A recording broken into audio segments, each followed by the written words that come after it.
We romanticized data-driven performance marketing. The big ideas, you never know what they're going to do. Most of the companies in your space are just talking about AI and features and their product. And you came in hot telling me about monster trucks, skeletons, some random intern that you have. It's gonna be a night of magic and mystery. We told you we're not doing this. Go, we gotta go, come on. What did the marketing look like before?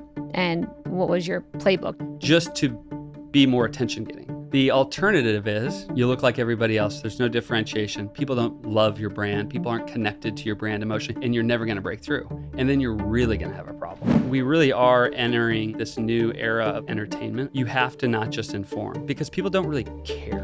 Right now, I think it's more important than ever to make an emotional connection with potential customers and customers. We do that with humor. I don't think I follow any other cybersecurity companies, and why I started following it was your intern content. I was like, what Trevor. are you all doing, Trevor? Trevor. And I was like, this dude's either crazy or brilliant or both. Yeah, I think Trevor's a real life junior media intern at Torque. Some people listening right now might be like, that's awesome, but does it actually drive, revenue? Yes, it's working. Hello, and welcome back to Marketing Trends. This is your host, Stephanie Postles, CEO and founder of Mission and Relevant. And today I am so excited because we have Don Jeter joining us in studio with me, the CMO of Torque. Don, Yeah, welcome. Thanks for having me. Thank you. Yeah, I'm excited. I'm very excited, from our first conversation. I mean, you are in a space where I think most of the companies in your space are just talking about AI and features and their product. And you came in hot telling me about monster trucks, skeletons, some random intern that you have that you're doing content around. And I was like, this dude's either crazy or brilliant or both. And so that's why you're here. Hopefully somewhere in the middle. Yeah. Torque bet big on brand. And I think it's a different strategy, but we lead with brand. And we, coming to Torque from my previous gig, I was very upfront with, I think if we go brand first, it will work. We looked at other industries, or I looked at other industries and saw a big emphasis on brand building and world building. And I thought, this was 2021, 2022, why hasn't anyone done this yet in cyber? So I got very lucky with a CEO and founding team and board that bought into it and have given me incredible creative freedom to do this approach. And yeah, it's been a lot of fun. So when you came into Torque, what did the marketing look like before? And what was your playbook? Did you come in and say, hey, we need a new tagline, we need to have personification? Did you kind of build out the same playbook? It was a complete rebrand. I mean, it was completely, we didn't change the logo. We didn't change the typography of the logo, the word mark, because we already had it on a building, I think at the time. Okay. And I thought about the very few times I think about cost analysis and what's the ROI? Very few times. What's this really going to do? Yeah. I just knew that would be a ton of work for me. Oh man, if I'm rebranding everything, including the logo, that means the office has to be redone. That was too big of a lift. But I mean, basically everything, color palette, the identity was completely overhauled just to be more attention getting. That was the goal. I just didn't think we really stood out at all. We looked even in the first presentation, it's I pulled up 6-7 websites and put ours in there, and it was pretty, it felt like a template. It felt like everybody's website. So we really focused on, changing the tone, the look, the feel to stand out. I want to talk about conferences and how you're showing up there. So for anyone who does not attend cybersecurity conferences, or they don't know what they are, maybe paint a picture of what it's like walking into some of these conferences. And then what, if I was there and I saw you, what would Torque be showing up like? Conferences are just this endless exhibit halls of booths. It's like Severance, but just booths, and he's walking down that hall, just booths. And a lot of the booths, the websites we just mentioned, just feel the same. You look at them and something agentic AI. We really are entering this new era of entertainment. I truly believe you have to not just inform because people don't really care, right? They're walking the floor, and unless something really stands out, no one wakes up the morning of a show and say, I'm looking for new products to go buy right now. And I'm going to wander this floor looking for them. You really have to focus on getting attention. And a trade show floor is good luck, right? There's 400, 500 booths. There's 44,000 attendees at RSA. It's hard to stand out. And so you really do have to think about it just on a human level, like what's gonna separate you from all these other booths.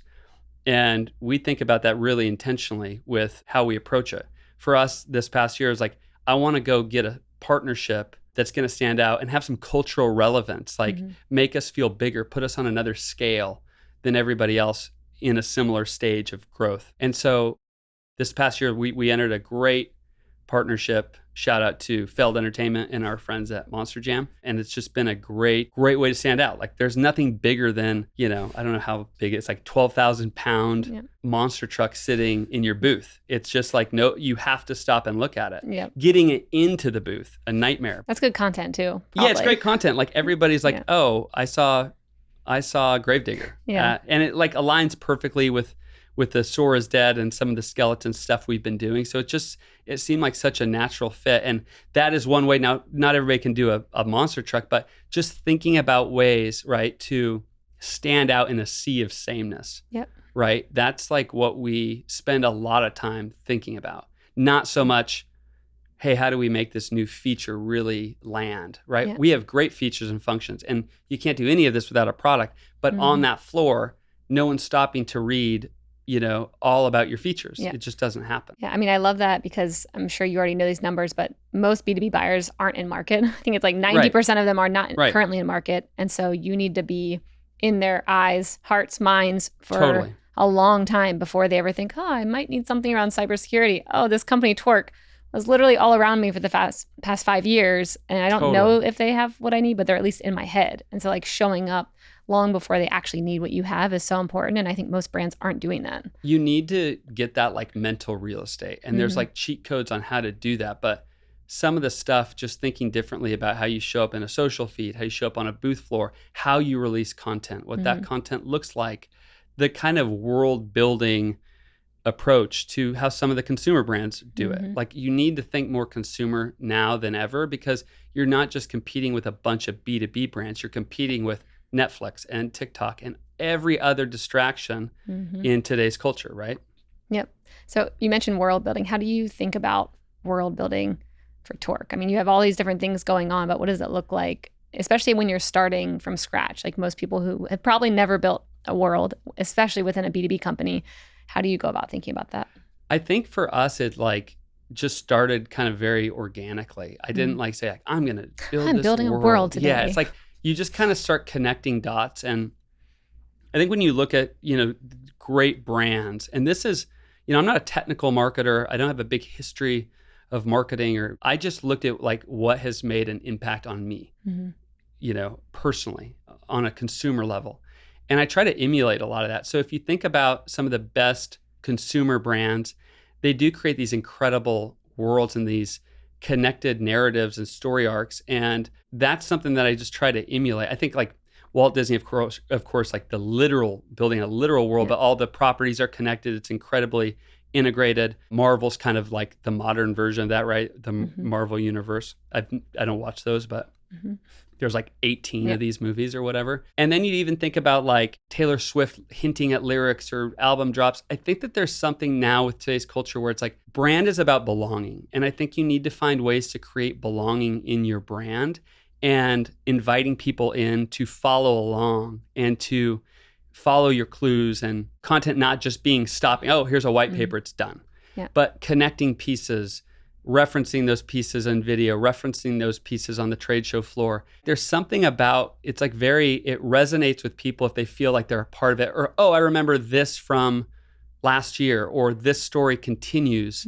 I saw Monster Jam in the booth and now I'm at a Monster Jam event and now I'm giving my child a Monster Jam plushie after going to the event. There's like this connectivity between, your brand, the experiences you provide, the education. It's no longer like just enough to inform you. I think you have to entertain. And I think by creating these worlds of these connected pieces, whether it's content, social, event, and we try to do it. We try to do it in our unique way. I think social is the easiest way to do it because you can think about social almost like episodic.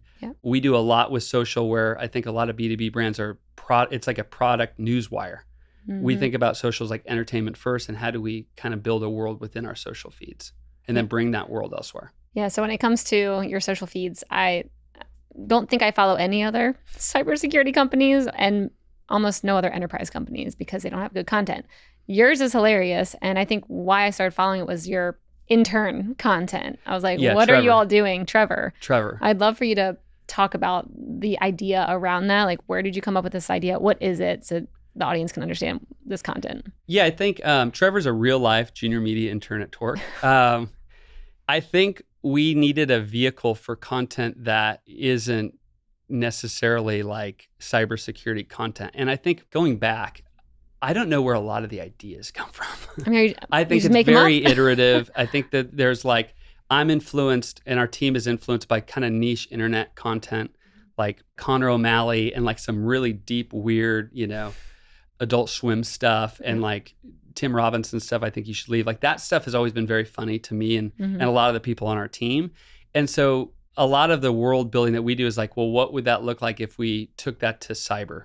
And what would we do? What would that look like if we had a junior media intern trying to create content about cyber, but he knows nothing about cyber? And you kind of follow his growth and his career journey. And that's part of the world, right? Like, and people have really enjoyed following this character. Yep. And I think it's cool because it has nothing to do with necessarily what we do. We reference a lot of, the autonomous security operations and our product and analysts and all the like love our product gets and how much our customers love it. But at the same time, like it's entertainment. It's like purely entertainment. And I think there's something to that mental real estate where, oh, I'm following this guy, I just like it. And I like right now, I think it's more important than ever to like make an emotional connection with potential customers, right? So we do that with humor. And I think you just want to create feelings. And I think it's really hard to do that when you're shipping, white papers and analyst briefings. We love our analysts.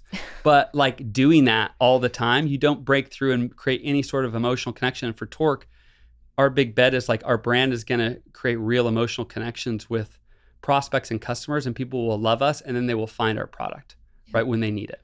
Yeah, you guys do a very good job with those skits. I mean, I think I saw one where he was trying to get petitions to go to one of the conferences because you guys weren't going to let him go. And like you do a good job of tying what he's up to with also Torque and it's that story arc. And if you're listening to this and you've never followed our LinkedIn, it's like, what are you all talking about? But like, we're going to pull it up. Don't you worry. We'll pull up some. I think that there's something to creating more like episodic content where you're like following characters and you're creating a storyline. And those storylines can be long. The content can be short, but like the arc can be long. And I think that that's what we're, really interested in is these long spanning stories where for people who do follow, it's entertaining and it's kind of rewarding because you've been following along. Yep. We naturally want stories as humans. And so that's what we're trying to do. So I'm sure some people listening right now might be like, that's awesome, but does it actually drive,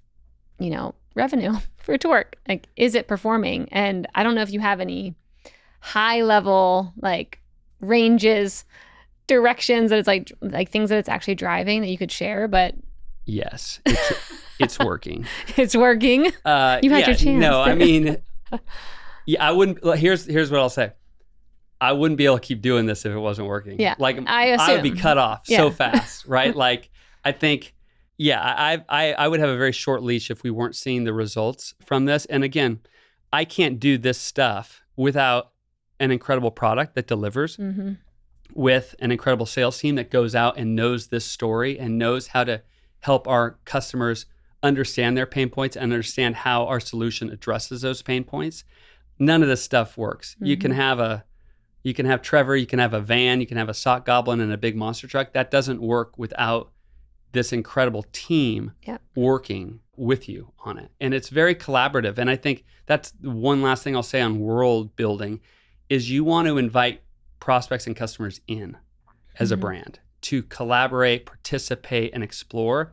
And I think one proof point to that was like at Black Hat, part of Trevor's story arc was he wanted to go to Vegas and do this big performance, this big show, right? And he called all these stages and tried to get a theater to do this Sock de Soleil, right? And we had the sock goblin, and it was this big performance, and it's like an 8-foot furry creature that was tagging along, and it was a huge costume. But we show up to Black Hat, where Fortune 500 company Carvana is presenting, the CISO Dina is presenting on stage, talking about Torque and talking about autonomous security operations and how AI has helped her team tremendously. And she's in this like yellow sweater that is reminiscent of Sock Goblin. And she says, I'm doing my best Sock Goblin today because we've killed the Sock Goblin in our sock. And I think that is something that's like, that to me is like such a proof point that like the stuff we're making is resonating and like creating an emotional connection between the brand and the customer. This is a CISO of a Fortune 500 company putting on a sweater to look like one of the characters in our fictitious, LinkedIn video, right? So I think that's something that I think is just very hard to figure out how to do, and there's an alchemy to it, but something that we've bet big on, and it's working. It's working. How long do you think people should give it to see if it's working? I feel like sometimes CMOs are like, if it doesn't work within a month, if I don't see performance, we're not doing it. Like they need quick wins. So what do you advise? Marketers on that? I don't know. You don't know? Well, okay, how long did it take you? A lot of what I do and our team does is so experimental, and there's no data and there's no modeling or understanding has this worked, what's the ROI on this, or what could it be, because it's like performative, episodic LinkedIn TV shows no one's really doing that in our space yet. So I think you have to have real alignment with your C-staff and your partners, right? And your sales leader. Like I'm lucky because my sales leader, shout out CRO Josh Morris, is like, he's down. Like he's like, I'm all in on this. He's, he's going to Monster Jam. It's like, it's a team. And same with our C-staff, like our CEO and co-founders are all like, this is what we signed up for, because I kind of got that alignment really early. Yeah. Like in the negotiation of coming to the, accepting the role, I had long conversations. It was like a year of conversations with Ofer and the team on, this is my playbook. Like, I don't want you all to be surprised when we roll this stuff out. So like, how long do you give it? I think it's more about aligning with the team on the strategy, and not because this can look chaotic and unhinged and wild if you don't align that this is all part of it. Like this, there's a strategy to this. And I think pointing to like the Carvana CISO dressed up as a sock goblin is proof that like, hey, we've been doing this and it does resonate. Now with numbers, it's going to be very hard. I think you have to have the pipeline. If the pipeline's not there for any of this stuff, I mean, you better pivot fast, because I think the CMO is like 10 years, like the shortest tenure of like everybody, because everybody can point and be like, the marketing sucks. Marketing's not working. We don't have pipeline.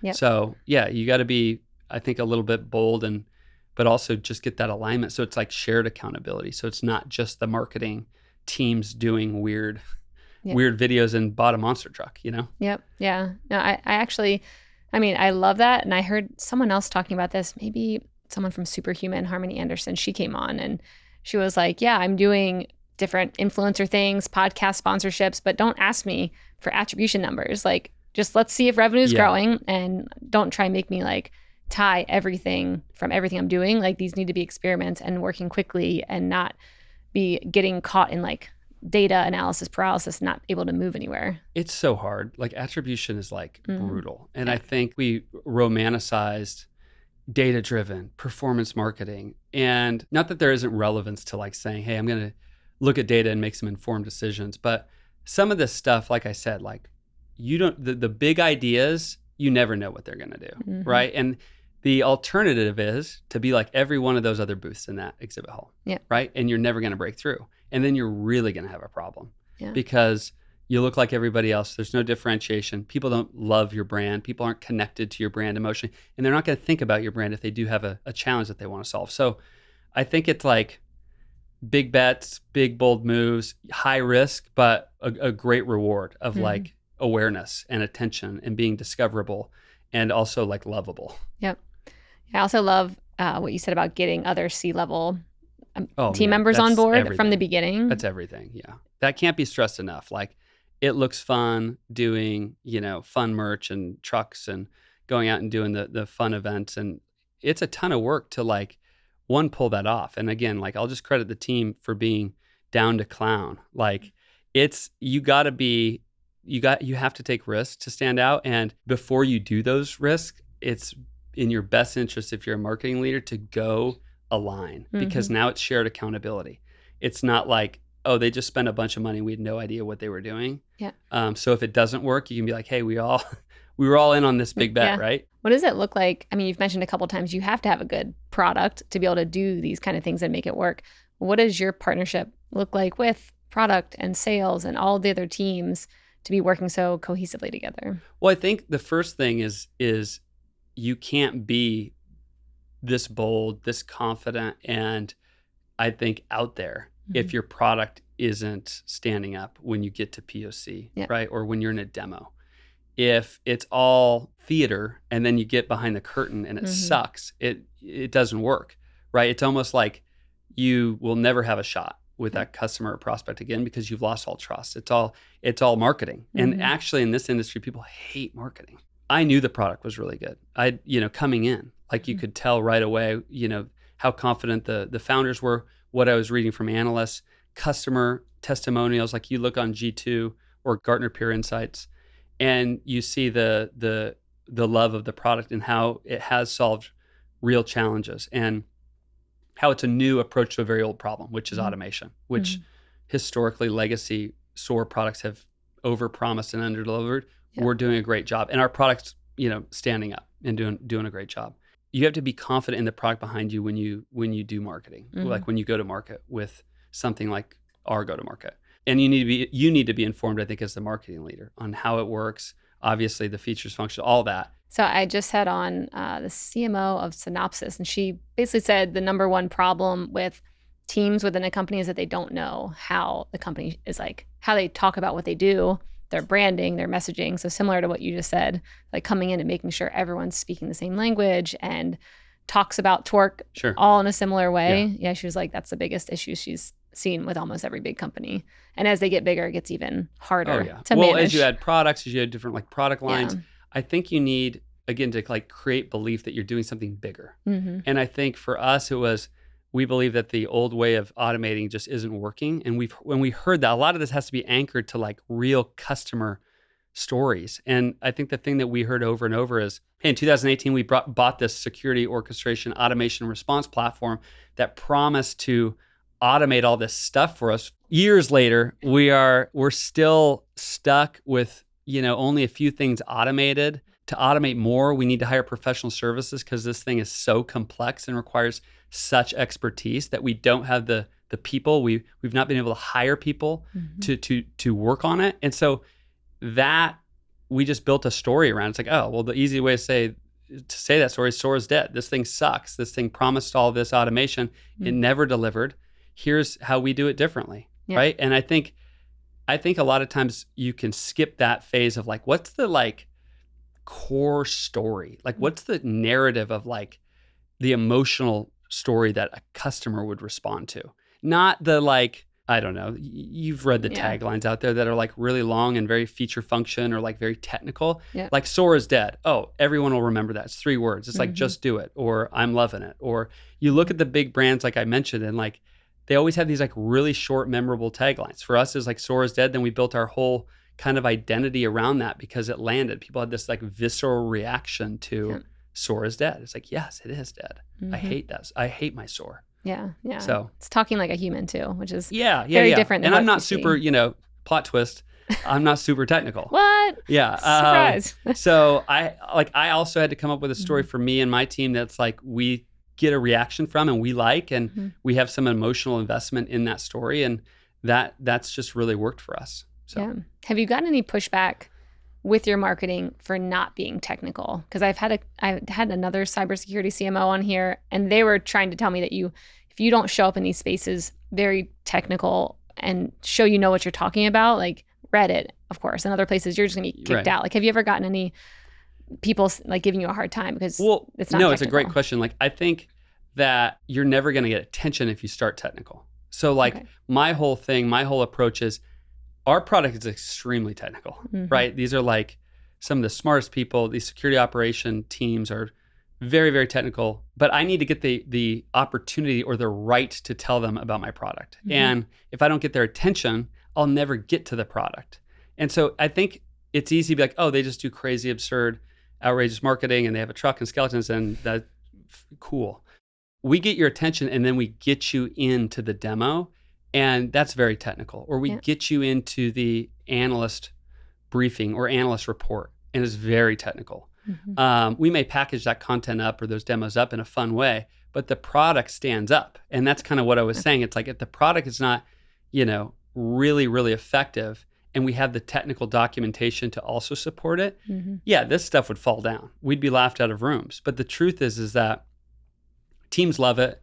It does solve a problem. And we have all the documentation. And when you go to the website, it's not all skeletons and chainsaws. You can look at it. It's an enterprise level. Like I know Fortune 500 companies are coming to it, right? Procter & Gamble uses Torque. Uber uses Torque. Chipotle, Carvana. These are big companies that do take it very serious. They take us and take our product very seriously because it does work. And it's very, very, there is a lot of technical documentation to it. I just don't start there. Where I think a lot of these cyber companies start with, hey, why we're great. Look at all these technical features and functions. We start with, hey, what's your problem? Let me get your attention in a fun way to highlight that, you do have a challenge. The challenge is your SOAR platform, your challenge is in your SOC, right? So we just tell the story. We just start at a different point. I don't start so mid or deep funnel in my view. Yeah. Way better way to start. Do you think we're in kind of like a great time right now for these kind of strategies? Because I feel like not a lot of at least B2B companies are doing it, but I could see it getting to a place where soon maybe many of them are, and it's a lot more competitive. I think they'll have to. Yeah. Like I think if you don't figure out how to entertain and not just like inform, you're going to be kind of obsolete. Like I do think that this is where everything's going. I think you look at our attention span, right? And we all feel it. Like everybody's on screens, everybody's, multitasking. So you do have to find a way to cut through. Short form content is like rotting our brains. We know that. And so how do you combat that? When you do have somewhat boring technical content, you do have to figure out a way to get people's attention. And I think that entertainment is the way to do that. Having humor is a way to create a connection. Like I said, that emotional connection, offering opportunities to come see Monster Jam and learn about security automation, entertainment. Also like involving like, CISOs don't want another happy hour. Like we've had enough happy hours. And so we're trying to also think about like, how do we create connections where we're creating, moments, right? And experiences and bring your kids, right? So like, that's entertainment. It's not about our product. And that's worked for us. And I think you're going to see a lot of, companies realize we got to do something more like this. We've seen, for sure, like we've seen shifts in like trends based on, I think some of our work. We look at Wiz, right? Shout out to our friends at Wiz. No arguing, right? Their valuation and what they've built, incredible. Great product, but also very entertaining, lovable brand that is emotionally connected to their audience. Like they've done a phenomenal job. They're brand first, I would say. And they've done an incredible job. So I think people are looking at this and saying, we got to do more of this. Yeah. So when you think of brand first, do you think actually putting the brand first, or do you try and lead people first, like people on your team or the CEO or the CMO? Because I've heard debate over if you're trying to get a brand out there, you really need to be, let's just say, like founder brand motion? Yeah. I mean, I have a founder over who does not like to be out there too much, right? And so that wasn't really like a motion for me, and rightfully so. Like he's orchestrating the board, he's doing all sorts of stuff, right? And so some marketers won't have that founder brand available. I think putting people first, like if you follow our feed, like we have Bob and Britt, who are like faces of Torque. We have, our CTO is front and center on a lot of media interviews. I'm out there. You're famous now after this. Whether they like it or not, I think that they're like, God dang, Don's up there. You don't get us in trouble. Don't. Elastic scalability. But I think like people are a shortcut to like human, right? Like, it sounds obvious, but like, I think having personalities and like almost like character IP is something that's interesting. Like Trevor is character IP, Sock Goblin's character IP for us. We have a character who wears a big hat. I'm not going to name her because I don't want her to feel like she's character IP. The hat is character IP. Okay. But like those things are just these like fun brand extensions that like make people like you, I think, or hate you. But either way, I'm good because like you have a POV on Torque. And some people hate us. Like, do you actually get hate now? Oh, yeah. What does it say? Yeah. No, like people hate the marketing. Why? And well, it's which just kind like, of people? Is it actually your possible customers? And we have people who hate Torque deeply. We've had multiple scenarios. I won't even give it light. Okay. I won't shine any light on this hate. But we love it because you at least care. Like, and there's hundreds of vendors out there who nobody cares about them. Nobody knows them. Yeah. And so I think building that is like special. And like what I really like to do is like with our team, iterate, make characters, create funny, weird storylines, all tying back to this incredible product and our incredible team. Yeah, I actually think having people not like you is a good sign nowadays because I think about how many companies get one email where you're like, oh, you slightly offended me in this ad that you put out. And they're like, oh, well, sorry, I'm issuing an entire apology to everyone in the US. Yeah, we've had hate at events. We've had hate online. It means you're doing something right because you're creating a reaction. And I think in 2025, like reactions are good, right? And creating feelings, good, bad, it's what you need to do to get attention. And again, a lot of what we do is designed to get attention. Yeah. We don't like hate. Like we're not like, yes, people hate us. Like, but we're also not afraid of like, we know that good marketing is often polarizing and people either love it or hate it. So throughout your career, have there been any moments where you've, had these big marketing stunts or projects and it didn't work, or like failure stories around some of these campaigns or ideas you've had? Man, I don't know about like just flat out straight failures. I want fail. Man, I got to think. I wouldn't say fail at all, but like at PAX 8, and my old PAX 8 colleagues will know this, like we used to dress up as in these flight suits. Okay. And we really, it was like, these were like aviator suits, right? And like we had patches. We were a marketplace, so we had all these different like vendor patches, like Microsoft, Symantec, all these different like software patches. Cursed, but it did stand out. I would say a fail is one we just like cringe probably now for sure. But also like I remember one time we got like calling out for like stolen valor, and we're like, we didn't even think of that. And we were certainly not trying to be. It was very obvious, like we're a bunch of software dorks in this booth selling this stuff. But I remember getting challenged, being like, oh, good point. We had never thought about that. So that was like something where it's like, oh man, like that's not. And there were so many learnings early on with like booth design, where it was like, I remember we put a video game on this projector that we made that was like this like cloud wingman Super Mario game. And I remember us being so small. We were like 25 employees at PAX 8. And we were like going to these shows with this like really, really janky ass like projector screen and display. And we would project like this like video game up on this screen, and people thought we were either a projector company or a video game company.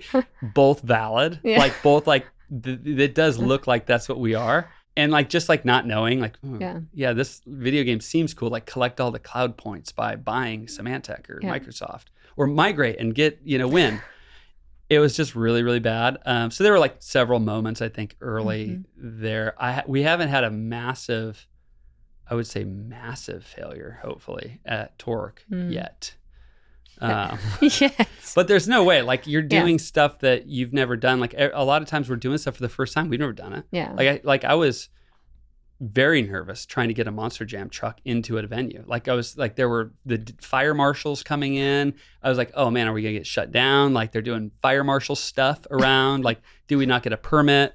All sorts of things that you're doing for the first time that you don't know if it's gonna work. And I think that's also kind of the thrill of it too. And like, the reward. It's like, oh wow, we pulled it off. Phew, that was close. Yep. Yeah. I mean, if you don't have failures, you're probably not trying hard enough. Yeah. Like you should go harder. I think. I think, yeah, that is the all gas, no brakes is like the mentality at Torque. And I think we have a culture of that. Like they like that we swing big and try new stuff. And again, our teams back us up and go out and they sell it and they build incredibly innovative products to help us keep telling new stories. So yeah, it's pretty cool. I do think your mini failure at PAX 8 around having that booth is actually a great example of like, how do you make sure you're doing cool shit while also tying it in with your brand in a way that makes sense? Yeah. Like, that's great. I thought this looked cool. Yeah. And again, like all these things, like you don't realize how they serve you, at the time, but like, oh man, like no one knows what we do at all. Yeah. And, it felt like, man, we really got to think about this stuff. And a lot of the folks from PAX 8 are with me at Torque. Like we created an incredible marketing culture, I think, that want to push things. And like we have a designer who was the lead designer at PAX 8, came to Torque, Matt Tao, and he does, now he's doing this stuff on big screens, right? That like when we started, we were doing, we were putting together our own booth at PAX 8. Like literally, I'm not handy. So it's been cool to see just the growth of like, learning from like, a small 5x10 booth or 10x10 booth to these bigger booths. That's like super rewarding, I think, for creative people. So do you think these strategies could work at bigger companies? Oh, I think that I think bigger companies do get brand like really well. Like you look at, Wiz is from a startup to a big brand, crazy valuation acquisition by Google, but like CrowdStrike obviously gets brand really well. Like they've done a great job of like personifying these threats. And I also think like the associations with like F1, right? Like that's something. Is that cool anymore? I feel like everyone does it. No, everybody did it, but like, and that was one of our like zigzag things with Monster Jam. Like everybody's got an F1 car, we'll do a monster truck. Yeah. But like all this stuff could work. I think like having a budget the size of a CrowdStrike budget, like they did a Super Bowl ad. Yeah. So I think, you can take all this stuff and just scale it way up. And I think people are going to start to do it. Like you see a lot of people play it safe at bigger companies. Again, there's challenges that I don't know about there, right? Like there's board members, there's shareholders and all that stuff. So I don't know if it's like, just, get alignment with your CEO and your CFO and the CRO and chief product guy and go get a monster truck. Like I think that there's other things that I would have no idea, but I think in theory, building worlds, creating content that's like more immersive and inviting people to participate with it and follow it. And I think that there's always going to be appetite for that. And I think unique partnerships is also like partnerships as theater is kind of also a space that I think you're going to see a lot more companies make interesting partnerships. And collabs are big in consumer, right? Where it's like, unexpected collab here and there. Like, I think it's just slow to get to B2B. These trends are like just slow to get to us. Yeah. And I think if you do them in B2B, it's like, oh, whoa, weird collaboration, but attention getting collaboration. So I think like we're just kind of lagging behind consumer brands. Yeah. It seems like y'all have obviously been crushing it. Didn't you just also get a shout out from Forbes? And tell me more about this and how that happened. Shout out Tony Bradley for recognizing greatness. Recognizing great. Tony Bradley has been kind of on the forefront of like covering, I think, Torque and saw a lot of potential in us early. And we just have a great relationship. And I mentioned to him that we had, got a partnership with Monster Jam and he was super interested. And he wrote this incredible piece talking about the brand and just cultural relevance and a new approach to B2B marketing that we're driving, and also mentioned Wiz and compared us to Wiz, which is like the ultimate for me and I think our team, like an amazing comparison. Of course, like we have to execute, like we're not at Wiz's level at all, but we have a lot of work to do. But I think the comparison or drawing a comparison is very cool. So it was a great piece. We'll link it in the comments. Yes, we will. Yeah. We will link it up. Don's going to become a producer and help get everything linked up where needed. This is good. So with all this content you're creating, we've talked about, your intern, the skits, and all the things you guys are doing, socials. How are you using or leveraging AI within this creation or brainstorming process? We do use it for brainstorming and like getting rough outlines for potential blog ideas you can dump so much in. It can cut down on the front end a lot. Now, I think we have a very unique visual identity. And like, I know a lot of, the AI slop is relentless. Yeah. And I think a lot of the AI content just sucks, right? And it Yeah. actually makes good content stand out even Yeah. more. Yep. And so I'm inviting everybody to use AI don't hire designers. just use AI. Like that is kind of the theme right now. Is like, Yeah. couldn't you just use AI to do that? And it's like, yeah, you could. Yeah. But I think that the one thing we haven't really touched on is also taste. Yep. Like taste is a big part of this game. And I think, you're not going to get great out of AI without somebody who has great taste working with it. And so I think great for ideation, great for brainstorming, but you still need a human with great taste and great skills to put something out into market that you believe in. Like I think it's like lowered the barrier of entry for content creation, and it's so bad, right? Like there's so much bad content out there, and it's actually making things noisier now, because now everybody's like, I'm a designer and I know how to prompt and I'm just going to make this, and I don't even need to hit up marketing team. Yeah.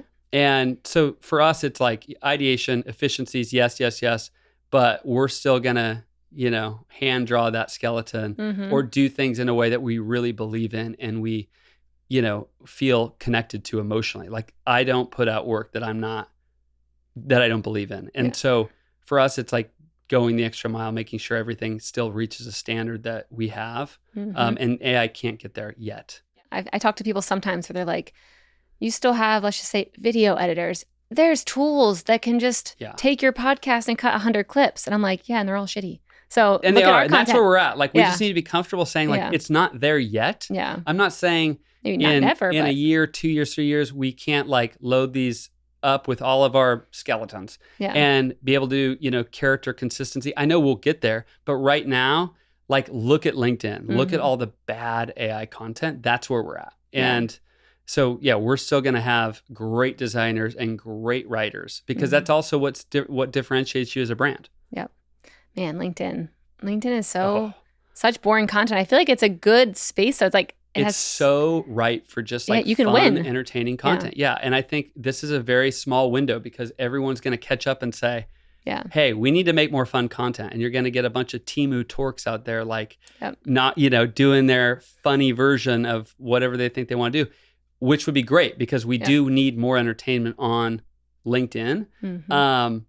Don't do TikTok, go do LinkedIn well. Like, I think that's, it's so right to just do fun content. Yeah, we have one of our brand accounts on LinkedIn for IT visionaries. It commented to the CTO of Anthropology the other day and said, let's fuck around and find out. And I was like, who else is talking like that? This is great. We need more of this coming from our brand. It's all like, I mean, it's like we're all devolving into, right? Like, I think that there's just, LinkedIn in the last like 2 years has changed so dramatically. And I think the appetite for fun and entertainment is just there now. Whereas like, I remember like 2-3 years ago, it was like, you can't put that on LinkedIn. I remember getting at PAX A, and I remember like people challenging, we did like this Sopranos meme. And someone's like, that's violence. Like, you can't do that. This was like 6-7 years ago. And I remember being like, oh my Lord, like this is like, this period of time is so wild that like you can't do fun stuff. But it's such an easy way to stand out by just making fun content. And that's also, it's hard. Like humor and entertainment is hard, but I think we found a great team and have an internal culture that like enjoys it, and we're having a good time. So it's working. That's actually a good brainstorming prompt. Like, what am I not allowed to do on these platforms? Like, what should I not be doing? And then just do that. I mean, because OpenAI, Microsoft, LinkedIn's owned by Microsoft. They probably would tell, like it'd be interesting to like do that. Yeah, no doubt. Yeah, like don't do raunchy content. Don't and be like, there are like there are like lanes that we're like, you stay away from. Like there's like, and I'm always challenging our team to like make me say no, because like if I say no, it's too far, way too far. It's too far. Yeah. Like, and they have, like, our team has come up with some ideas where you're like, we're not touching that. Like, we're not going to do that. Yeah. And that's where you kind of know, like, okay, there's the line. Like, we're not going to go over that. But if you never hear that, that means your team's not trying hard enough. Yeah, they're doing I mean, I just have the best creative team. It's easy, though, to, like, get caught up into me. Like, it's speed now, right? Like, when something happens culturally, great marketing is responding to that cultural moment fast. Yeah. And sometimes you can like be like, we got like, let's put that out there. But like, for instance, the Coldplay thing, like I'm not going to touch that because it's just sad. Yeah. Like, it's just like, that's kind of terrible. And like lives are destroyed. Like if there's any negativity to something, I try to just like say, we're not going to do that. It's like, that's negative. There's not a fun element. I think part of our brand is fun. So like I try to make sure there's like a fun lens on, not like over like making fun all the time, but just fun. So that's good. So when thinking about these content teams that you have and how you're creating content, because you're in a technical space, are you more looking for people who really understand the industry and the lingo and can, talk the talk? Or are you looking for people who are just amazing creatives that you can train up when it comes to the cybersecurity space? Yeah, no, it's a good question. People say like, how do you build a team for the output that you guys do? I think there's like two separate worlds in content. There's product marketing content, and then there's content marketing, which I think they're connected, but they're different. And for me, I will have product marketers who have great technical depth, and they're working with the content marketers. Now, sometimes, like if you get product marketers from big companies, these people haven't made content for years. Like if you're coming to Torque, or if you're coming to a startup and you're a product marketer, you're making content. Yeah. You got to be able to write. It's not just, enablement content internally and meeting with the product marketing or the product team to do roadmap stuff. Like you're in the trenches making content with us. You got to be able to write. You got to be able to, whether it's like blogs or like you're writing with us. But for me, how we've organized our team is like, we have technical product marketers. Right now, we just have one. There's been one true product marketer. Shout out to Bob. And then we have one technical marketer that does a lot of the analyst relations and works closely with our CTO and the product team. Bob makes content. Bob's on video alongside Britt, who leads social. For me, I want technical people who can inform the content. And too often, I think it's like, oh, product marketing is just doing product roadmap, internal enablement. If you're coming to our team, like you're in the trenches making stuff with us. And so some of the more technical content will go to Bob. Okay, we need a white paper on, elastic scalability or whatever, right? That'll go to Bob. Oh, we need a blog on how security operations teams are burnt out. That'll go to our content marketers who work close with Bob. Why are they burnt out? What are the leading indicators of burnout? What products, what efficiencies could they gain if they adopted Torque Agentic AI, right? Like that type of stuff. So they're a team, but for me, it's like, I need the people who are technically really, really knowledgeable and can sit with our product folks, but I also need people who are just going to crank out tons of content for us and great writers. Yeah. So shout out to Michelle. There you go. Yeah. Shout out to this whole team. They all the whole sound squad. Great. I mean, we're a very lean team too. It's like I talk about all this stuff, but man, what a team behind me to be able to pull it all off. And the events. We did 4 events my first year at Torque. We did 95 events the second year, and we've done 160 events this year. So that type of scale and the sacrifice I think that people are making to go to these events on the weekends, to go see these monster trucks, to make all this stuff happen is like, I talk about it, but there's just so much work that's being done behind the scenes. So yeah, wow, amazing. Yeah. So we're going to now move on to the lightning round. Yes, I'm excited for this. Now I'm going to start doing this more. Yeah, it's good. All right, so you already know the lightning round, I'm sure. I'm going to ask you a question, and you have to just quickly, whatever's top of mind, you got to answer. Are you ready? Yes. Okay, first question. If I gave you $10 million right now, no strings attached, what kind of big marketing experiment would you Super Bowl spend ad. It on? Super Bowl ad? Yeah, I'd figure out how much, I think they're like around like 8 million, right? Yeah. I don't know if that's like, again, I'm not there yet. Like, I don't know if that's for the media buy or like, just like if that's, let's just say I have 10 million, I would do everything I could do a Super Bowl ad. That's it. That's just a personal, like, that's all I want to do. Yeah. Like once I do that, it's like, I'll go do something else. What do you think would be in it? Like, what would the concept be? You have no idea. I think it would, I have no idea what it would, like, I think our CFO would be like, absolutely not. And I think he did one.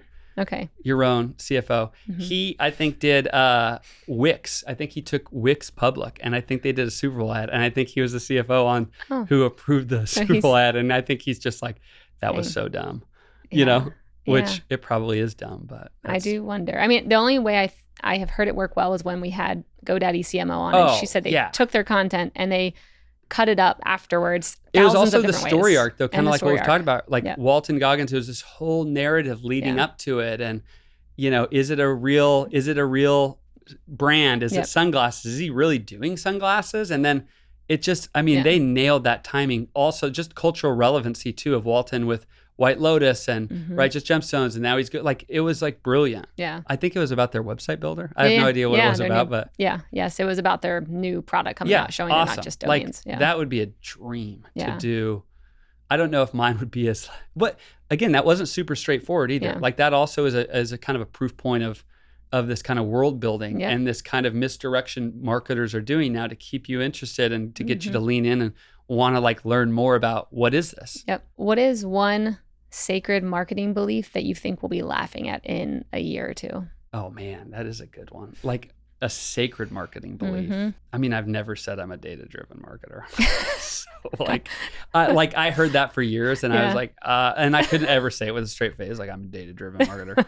Or like, not me. Yeah. Not a data-driven marketer. Yeah. Like, so you think that'd be out? I think that's just kind of like, okay. Like, like it's kind of like terms changing. I'm a go-to-market engineer. Yeah. What does that mean? Like RevOps? Like I kind of think that these trends come in. Same with like, if I was like Don Jeter, brand first CMO, brand-led marketing. Yeah. I coined that, brand-led marketing. What does that even mean? I don't know, it sounds kind of good. Yeah, brand TM, trademark. And that's not now, but that's always been this like, you got to be a data-driven marketer. Yep. Yes, use data to make informed decisions. Data-driven marketer, okay. Yeah. Like, yeah. I'm done pretending that that's something that I am. I'm not. Yeah. I like it. What is the last ad that you saw that made you go, wow? Our ad. Other than your ad. You can't say your ad. That's coming out. Okay, which one? Tell me about 30, I think it's like 2 weeks, 30 days, 2 weeks. Oh, perfect We have timing. a new ad coming out. It's incredible. Look, we don't have GoDaddy budget, but we're trying. And I think it's entertaining. Okay. And it's very connected to the world. So like there's so many Easter eggs in this thing. So Trevor fans, sock goblin, there's layers here to unpack. And most people will, no one will get it except our small team. Well, I might get it. I follow the world. There's little Easter eggs everywhere. So I think outside of that, like jokes aside, there was an ad for some like utility truck thing. I forget the name of the truck, but it showed how it's this incredible ad of how this truck can be used in all these different ways. It's like it's almost like a new brand of truck. I forget the name. Oh, I know what you're talking about. You guys actually can like link it. Yeah. It's like they're showing this like small company using this truck. It's like a taxidermy and they're moving like stuffing people, like a human taxidermy service. And they're using this truck to move bodies in and out of their taxidermy. And it's it's so funny. It's so well done. It's so well written. That's the latest ad that I'm like, man, that is just so funny. I loved it. That's good. Yeah. We will definitely have to find that and play that. Okay. Imagine that you are on a deserted island. You're allowed to bring one book, one piece of software, because your marketing brain just can't turn off, and then 3 other C-level leaders. Oh, man. I don't want any C-level leaders. Well, what do you? I gotta be. I gotta be around Josh on an island. You gotta pick 3. He's gonna take all the food, Well, then don't pick Josh. No Josh. C-level leaders, man. You can start this is a weird island. You got to bring a computer, a book, and then you got to bring your friends. Like, man. Like my favorite book is like Shoe Dog, the Phil Knight book, just because it's like so many little lessons. Like you remember for the rules you break. Like so many little gems in there. And just a great challenger brand story. Like I love challenger brands. Yeah. Software, probably something to help me get off the island. Yeah, that sounds smart. Like maybe Slack or like Zoom. There you go. Like I need to make a call. I like it. I'm stuck on this island with Josh. Who is Josh? Is he on your team? He's our CRO. Yeah. Poor Josh. Yeah, I'm stuck on this island with Josh. He's eating all the food. He's way bigger than me. All right. So Josh. He's like my big brother. Yeah. Okay. Who else? Do you have 2 other people? No, Josh I would, because he could probably I bet he could hunt. I bet he could. Maybe. Man, from my team? No, anyone. Any C-level? Anyone you want. Just pick anyone. Man. You're making this question hard. Well, I'm thinking about it. So I guess I got Josh on that island. Yeah, you already picked him though. You can't beat him. I'd probably bring Elon just to figure out how to get us off, because that weirdo probably could get us off. Like off the island, right? He could build something. Or like his satellites probably could help. but that'd be problematic too. Like there's something there that wouldn't work either. I don't know. Who would you bring?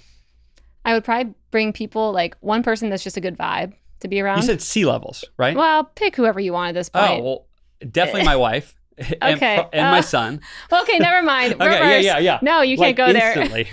No, you got to pick C-levels. Okay, People, yeah, see, that's a weird. My grandma. No, Sonny, Steph. Yeah, I think I would pick someone who's a good vibe. I would pick someone who's smart and can help me get off, and I would pick like a good brainstorming type of person. That's kinds of people I'd probably go for. Man, I can't think of the third if it's just a C-level. 2 it is then, I guess. It's just Josh. Yeah, just Josh. I guess that's how we're living now, right? Yep. Like we need each other right now. You It's and like, you got to Josh. sell it, Josh. Yep. All right, well, there's your answer. Woo, that was a long, windy one. Yeah.